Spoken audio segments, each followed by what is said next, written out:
Ouais, bonjour à tous, j'espère que tout le monde va bien. Je vais continuer l'étude du catéchisme de Spirago. On était rendu à la section 8. On va parler hors de l'Église catholique, point de salut. On va se demander qu'est-ce que cela veut vraiment dire. Il y a 4 points. On va commencer par le premier point. On ne peut faire son salut que dans l'Église catholique, c'est-à-dire elle seule possède les moyens qui conduisent au salut ou qui procurent le salut. La doctrine de Christ, les sources de grâce instituées par lui et les chefs préposés par lui à l'enseignement et au gouvernement de l'Église pour le salut de tous. Voir Jean 3, verset 16 et Hébreux 11, verset 6. On ne peut en vouloir à l'Église de proclamer le principe « hors de moi, point de salut ». Elle ne peut pas déclarer que la vérité et l'erreur sont deux voies également sûres pour aller au ciel. C'est un ou l'autre. On n'hésite pas à mettre au pilori de l'opinion les négociants qui vendent des denrées falsifiées. À plus forte raison, faut-il mettre en garde contre les églises qui ont frelaté et empoisonné le pain des âmes et ne croient plus aux 7 sacrements institués par Jésus pour avoir une vie plus abondante. Voir Philippiens 4, versets 1 à 9. L'Église ne dit pas qui ira au ciel, seul Dieu le sait, mais juste ce qui conduit au ciel et à la sainteté de vie. Les églises séparées ont presque tous rejeté les 7 sacrements, à part de l'Église orthodoxe. Mais c'est Dieu seul qui juge et sonde les reins et les cœurs. Il sait qui fera ou non son salut, car on est aussi jugé par notre conscience et nos œuvres, selon Galates chapitre 5 à 6, et même chapitre 6, versets 6 à 10. Si on agit bien ou non, notre conscience nous le dira. Ou l'Évangile. Dieu a mis la loi naturelle en nous. Voir Romains chapitre 2 et chapitre 3. Et voir Actes chapitre 13, la prédication.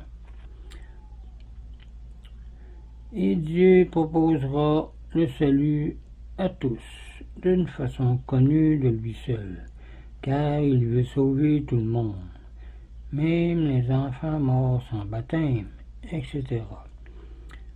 Disait le Concile Vatican II, et dans l'Église et le catéchisme de l'Église catholique 1992, le nouveau. Bien sûr que Dieu a tout pouvoir et peut sauver sans passer par l'Église catholique qu'il a fondée par son Esprit Saint. Voir Actes chapitre 2. Saint Paul, par exemple, Jésus lui apparut. Voir Actes chapitre 9. Le principe catholique ne contient donc aucune intolérance, aucun fanatisme contre les personnes, mais bien l'intolérance de la vérité contre l'erreur, l'intolérance de Dieu qui ne souffre aucune idole à côté de lui. Voir 1 Roi chapitre 5. L'Église haït si peu ceux qui ne sont pas dans son sein ou dans l'Église que le vendredi saint, elle implore la miséricorde de Dieu sur eux. La mise à mort des hérétiques au Moyen Âge, par exemple le bûcher de Jean Hus en 1415 n'était pas l'œuvre de l'Église, qui ne veut pas la mort du pécheur, mais sa conversion, comme Dieu le veut. Elle était l'œuvre de la puissance séculière et de la législation civile, qui poursuivait les hérétiques, parce qu'en règle générale, ils attaquaient aussi le pouvoir, la morale et la paix publique. L'Église catholique est donc la voie du ciel. En cela, elle se distingue de la synagogue, qui montrait seulement cette voie dans un lointain obscur, tandis qu'elle est elle-même la voie. Elle se distingue aussi de l'hérésie qui tronque la doctrine du Christ et supprime des sources de grâce telles que la messe, la Sainte Messe, le sacrement de pénitence, etc. Les voies de ces églises sont des voies fausses et détournées. Un paralytique avance mieux sur la bonne route qu'un char avec d'excellents coursiers, hors du droit chemin, disait saint Augustin. Celui qui ne confesse pas la vraie foi fait de grands pas, mais hors du chemin. Plus il marche, plus il s'éloigne du but auquel il tend, disait saint Augustin. Donc il faut revenir en réalité en arrière. On peut bien aller à Rome par Constantinople, mais quand arriva-t-on et au prix de quelle fatigue et de quelles dépenses? Plus d'un arriverait pas, car ça prend trop de temps. On va parler maintenant du deuxième point, pourquoi hors de l'Église catholique, point de salut. On va en parler un peu, puis on continuera dans une autre vidéo. Il y a pour chaque personne vivant en dehors de l'Église l'obligation grave de s'y faire recevoir, aussitôt qu'il en reconnaît la vérité grâce à l'Esprit Saint, qu'il ne faut pas résister s'il nous appelle. On dit ordinairement, un honnête homme ne change pas de religion. Cette maxime est une insanité. Un fils honnête ne peut pas garder la fortune mal acquise de son père, pour la seule raison qu'il en a hérité. À plus forte raison, ne peut-on pas demeurer dans une religion qu'on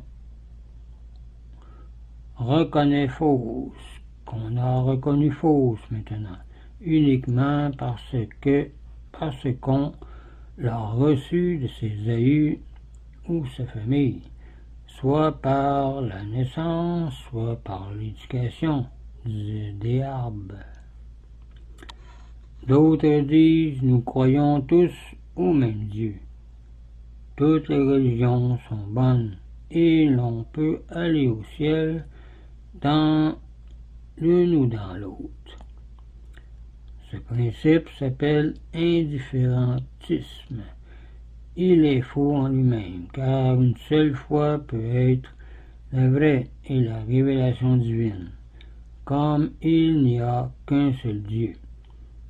Or, la raison elle-même nous fait un devoir de rechercher toujours la vérité et la perfection morale.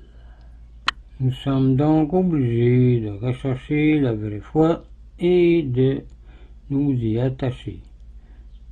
Il est absurde de penser qu'il est indifférent à Dieu, qu'on l'adore lui, ou qu'on adore des idoles de bois et de pierre, qu'on reconnaît Jésus comme son Fils et qu'avec les Juifs, on le regarde comme un blasphémateur.